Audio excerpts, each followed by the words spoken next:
The subconscious mind. The connecting link. The 11th step toward riches. The subconscious mind consists of a field of consciousness in which every impulse of thought that reaches the objective mind through any of the 5 senses is classified and recorded, and from which thoughts may be recalled or withdrawn as letters may be taken from a filing cabinet. It receives and files sense impressions or thoughts, regardless of their nature. You may voluntarily plant in your subconscious mind any plan, thought, or purpose which you desire to translate into its physical or monetary equivalent. The subconscious acts first on the dominating desires which have been mixed with emotional feeling, such as faith. Consider this in connection with the instructions given in the chapter on desire, for taking the 6 steps there outlined, and the instructions given in the chapter on the building and execution of plans, and you will understand the importance of the thought conveyed. The subconscious mind works day and night through a method of procedure unknown to man. The subconscious mind draws upon the forces of infinite intelligence for the power with which it voluntarily transmutes one's desires into their physical equivalent, making use always of the most practical media by which this end may be accomplished. You cannot entirely control your subconscious mind, but you can voluntarily hand over to it any plan, desire, or purpose which you wish transformed into concrete form. Read, again, instructions for using the subconscious mind in the chapter on autosuggestion. There is plenty of evidence to support the belief that the subconscious mind is the connecting link between the finite mind of man and infinite intelligence. It is the intermediary through which one may draw upon the forces of infinite intelligence at will. It, alone, contains the secret process by which mental impulses are modified and changed into their spiritual equivalent. It, alone, is the medium through which prayer may be transmitted to the source capable of answering prayer. The possibilities of creative effort connected with the subconscious mind are stupendous and imponderable. They inspire one with awe. I never approach the discussion of the subconscious mind without a feeling of littleness and inferiority due, perhaps, to the fact that man's entire stock of knowledge on this subject is so pitifully limited. The very fact that the subconscious mind is the medium of communication between the thinking mind of man and infinite intelligence is, of itself, a thought which almost paralyzes one's reason. After you have accepted, as a reality, the existence of the subconscious mind, and understand its possibilities as a medium for transmuting your desires into their physical or monetary equivalent, you will comprehend the full significance of the instructions given in the chapter on desire. You will also understand why you have been repeatedly admonished to make your desires clear and to reduce them to writing. You will also understand the necessity of persistence in carrying out instructions. The 13 principles are the stimuli with which you acquire the ability to reach and to influence your subconscious mind. Do not become discouraged if you cannot do this upon the first attempt. Remember that the subconscious mind may be voluntarily directed only through habit, under the directions given in the chapter on faith. You have not yet had time to master faith. Be patient. Be persistent. A good many statements in the chapters on faith and autosuggestion will be repeated here, for the benefit of your subconscious mind. Remember, your subconscious mind functions voluntarily, whether you make any effort to influence it or not.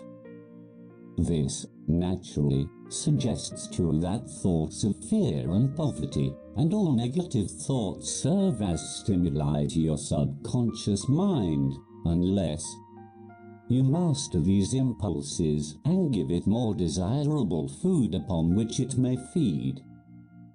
The subconscious mind will not remain idle. If you fail to plant desires in your subconscious mind, it will feed upon the thoughts which reach it as the result of your neglect.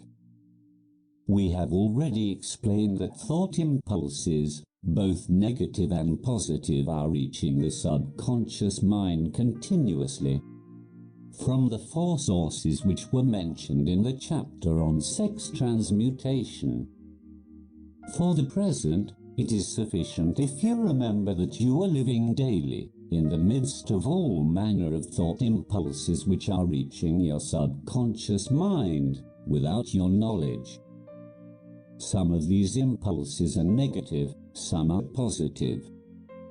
You are now engaged in trying to help shut off the flow of negative impulses and to aid in voluntarily influencing your subconscious mind through positive impulses of desire. When you achieve this, you will possess the key which unlocks the door to your subconscious mind. Moreover, you will control that door so completely that no undesirable thought may influence your subconscious mind. Everything which man creates begins in the form of a thought impulse. Man can create nothing which he does not first conceive in thought. Through the aid of the imagination, thought impulses may be assembled into plans. The imagination, when under control, may be used for the creation of plans or purposes that lead to success in one's chosen occupation. All thought impulses, intended for transmutation into their physical equivalent, voluntarily planted in the subconscious mind, must pass through the imagination and be mixed with faith. The mixing of faith with a plan or purpose intended for submission to the subconscious mind may be done only through the imagination. From these statements, you will readily observe that voluntary use of the subconscious mind calls for coordination and application of all the principles. Ella Wheeler Wilcox gave evidence of her understanding of the power of the subconscious mind when she wrote, "You never can tell what a thought will do in bringing you hate or love, for thoughts are things, and their rarely wings are swifter than carrier doves. They follow the law of the universe, each thing creates its kind, and they speed o'er the track to bring you back whatever went out from your mind." Mrs. Wilcox understood the truth that thoughts which go out from one's mind also embed themselves deeply in one's subconscious mind, where they serve as a magnet, pattern, or blueprint by which the subconscious mind is influenced while translating them into their physical equivalent. Thoughts are truly things, for the reason that every material thing begins in a form of thought energy.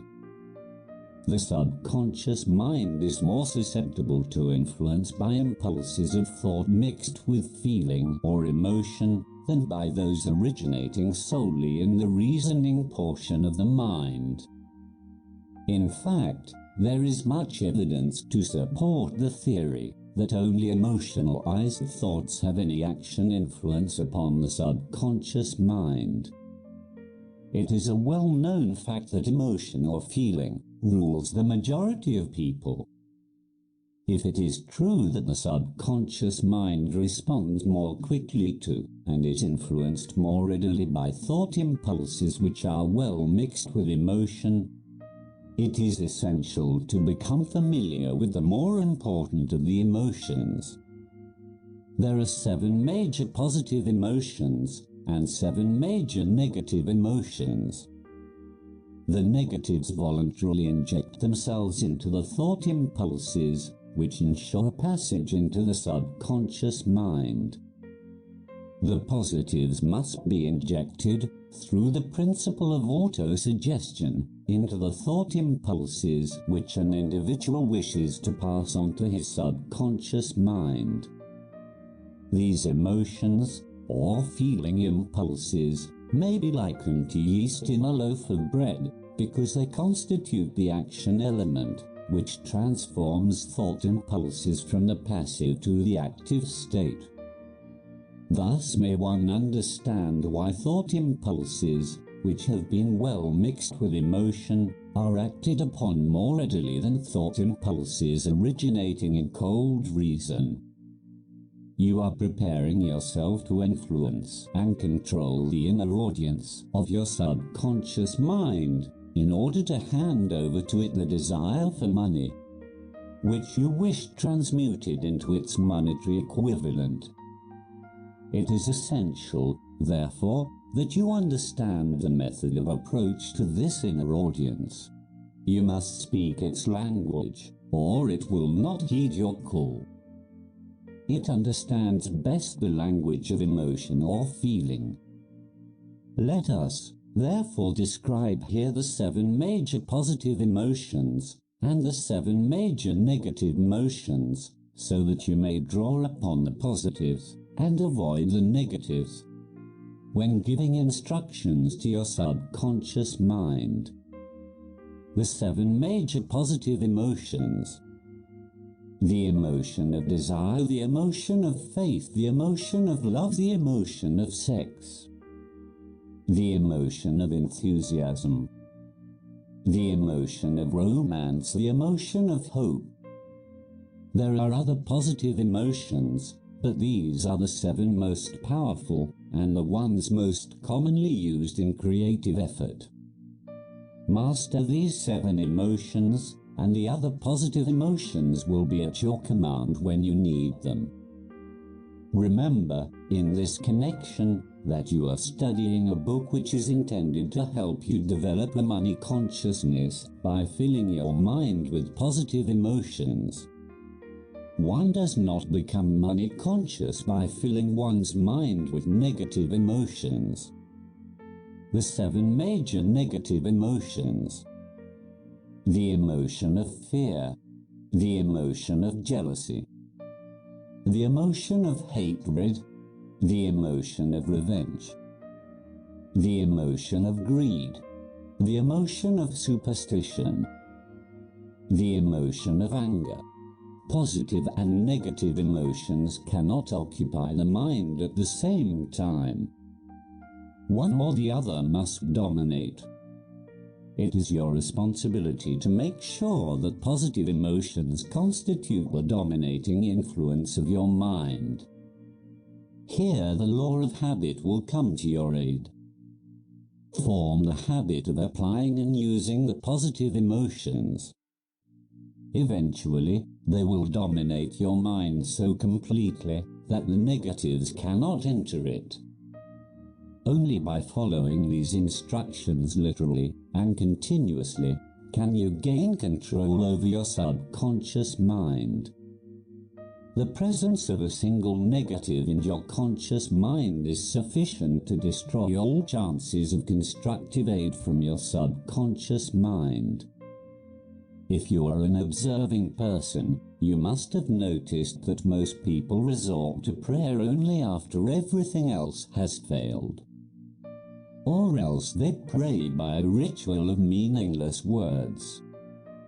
And, because it is a fact that most people who pray do so only after everything else has failed, they go to prayer with their minds filled with fear and doubt, which are the emotions the subconscious mind acts upon and passes on to infinite intelligence.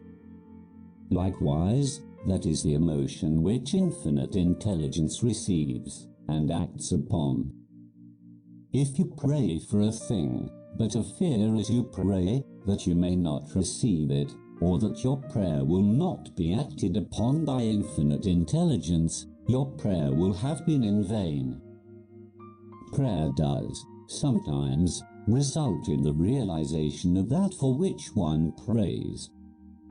If you have ever had the experience of receiving that for which you prayed, go back in your memory and recall your actual state of mind while you were praying, and you will know, for sure, that the theory here described is more than a theory.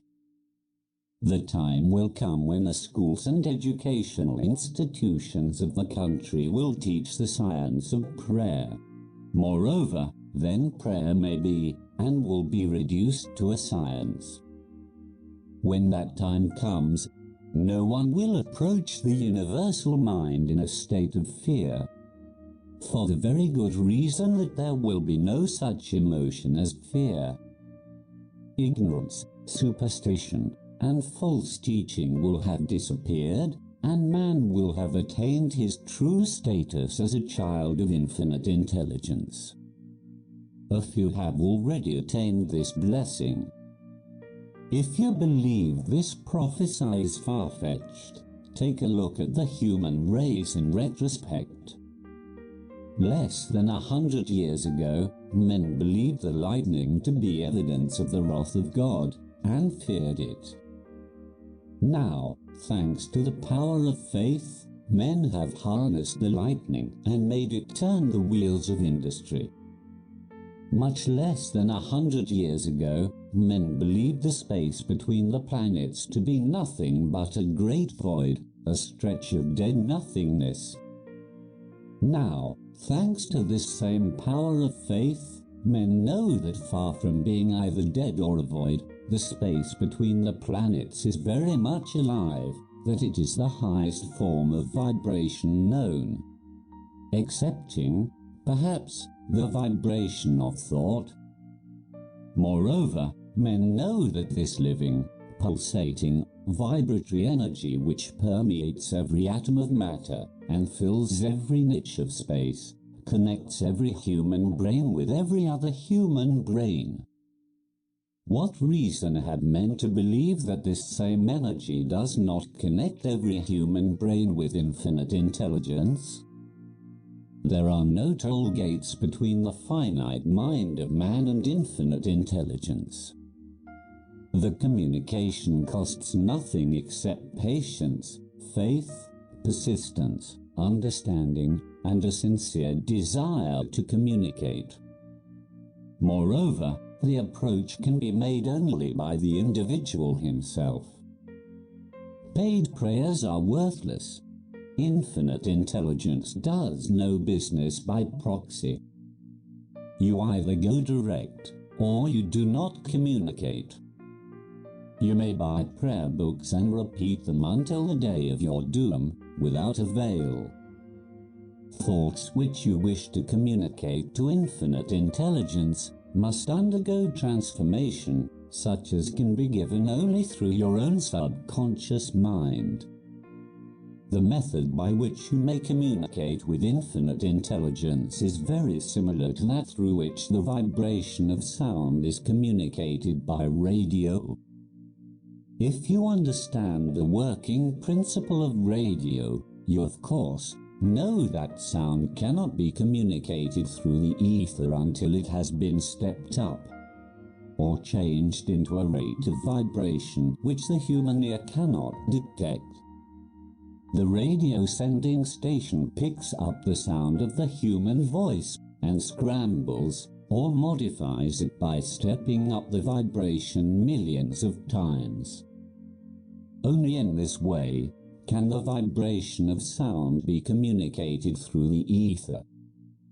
After this transformation has taken place, the ether picks up the energy, carries that energy to radio receiving stations, and these receiving sets step that energy back down to its original rate of vibration, so it is recognized as sound. The subconscious mind is the intermediary, which translates one's prayers into terms which infinite intelligence can recognize, presents the message. and brings back the answer in the form of a definite plan or idea for procuring the object of the prayer. Understand this principle, and you will know why mere words read from a prayer book cannot and will never serve as an agency of communication between the mind of man and infinite intelligence. Before your prayer will reach infinite intelligence, it probably is transformed from its original thought vibration into terms of spiritual vibration. Faith is the only known agency which will give your thoughts a spiritual nature. Faith and fear make poor bedfellows. Where one is found, the other cannot exist.